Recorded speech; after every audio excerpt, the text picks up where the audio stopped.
Welcome to Office Hours with Bill Jennings from Klamath Community College. I want to show you a quick video on solving inequalities that contain absolute values. I think the easiest way to explain this is to just look at a simple logical question of saying, if I had a question that said, let's find the absolute value of x at the point where it's less than 2. I think if we were to just write a number line and we had negative 3, negative 2, negative 1, and let's pick it back up again at 1 and 2. Maybe let's add that up a little bit so we can make it look like the other side. And 3, where I'm implying there's a bunch of stuff going on in the middle here. But let's look at what would happen if you plugged a negative 3 in for this. If you plugged in a negative 3, well, the negative 3 looks like it's going to be less than 2. When you take the absolute value of negative 3, it's actually a positive 3. And so that is not true. Now, when you got to the negative 2 absolute value becomes 2. So you kind of get this 2 as less than 2. This is going to be kind of the tipping point, because if you had a negative 1.99 and you took the absolute value of that, that would become 1.99, which is actually less than 2, and everything would work out. And then if you took negative 1, absolute value less than 2, that would become 1 is less than 2, and so everything's working out really good up until we get to the 2. And notice what happens when you plug in 2.2. Absolute value of 2.2 makes 2.2, and that is not less than 2. And so our area that gets colored, so to speak, is between a negative 2 and 2. That's going to be our area that becomes our truth. So we could say that x is between, no equals 2 sign there. We could say that x is between a negative 2 and a positive 2, because that would be the values that would make this statement true. So when we have this less than with the absolute value sign, we end up with a between situation. Now let's focus down here where I'm saying the absolute value of x is greater than 2. Let's draw ourselves a new number line. We got 0, 1, 2, 3, and 4, and we've got negative 1, negative 2, negative 3, and so on down the line. Now again here, if we were to look at, let's plug 0 in just really quickly. If we plug in 0, absolute value 0 is 0 greater than 2? No, it's not. So that's not going to be part of our solution.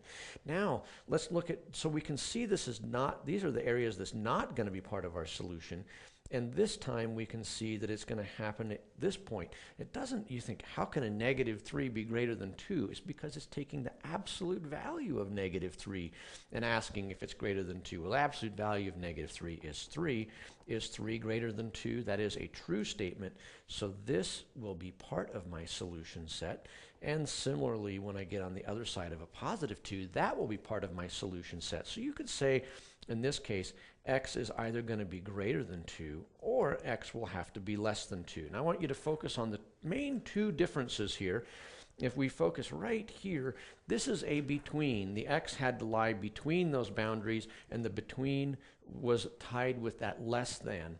Over here, when I have the less than, or the greater than sign, absolute value x greater than 2, we ended up with two potential areas that were diverging from each other, that was going to the negative infinity side and to the positive infinity side. So how this is going to play out with an absolute value, we need to get the absolute value isolated on one side of the inequality. If it's a less than, it's going to be between. If it's a greater than, it's going to be going away, is how I like to explain that. Let's look at an example here. If I have the absolute value of 3x plus 2 is greater than 6, how I'm going to continue on with this problem centers around this part right here. It's a greater than problem.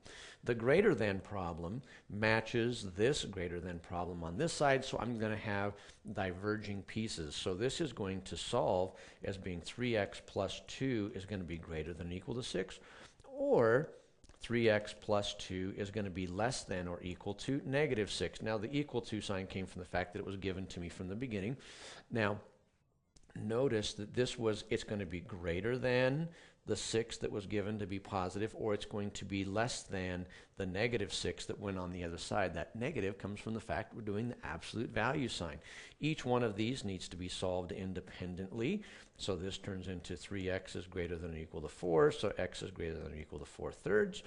Or on the other side, 3x is going to be less than or equal to -8, or x is going to be less than or equal to a -8/3. And if we wanted to put it on a graph or convert it to interval notation, it's going to be much easier to do that on the graph. So we're going to have a bracket here at a -8/3, and because it's less than or equal to, that's going to include this area of the graph. And then on the other side of the house, we're going to have 4/3 is going to be somewhere on my graph, and we're going to be to the right of that because of the greater than sign.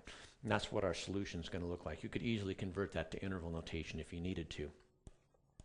Let's take a look at this guy here. So this is the absolute value, and I want to focus on the fact that it's a less than. Remember what happened to our less than from our initial piece? The less than created something being between. It's all about whether it's less than or greater than, which way it's going to go. So this turns into 2x plus 1 is less than 7, or it's going to be greater than a -7. So you could say that the 2x plus 1 went between a -7 and a +7. Again, the plus and minus coming from the absolute value sign, and that's going to be our boundaries on the ends. Now this one, compound, can be solved all at once. It's fair to subtract 1 from the middle if I'm willing to subtract 1 from each of the ends. And so this is going to turn out to be a -8 is less than 2x is less than 6, and now I can divide the middle by 2 as long as I'm willing to divide the left and the right extremes by 2 also. And so this leaves me with a -4 is less than 2. Whoop, the 2 went away.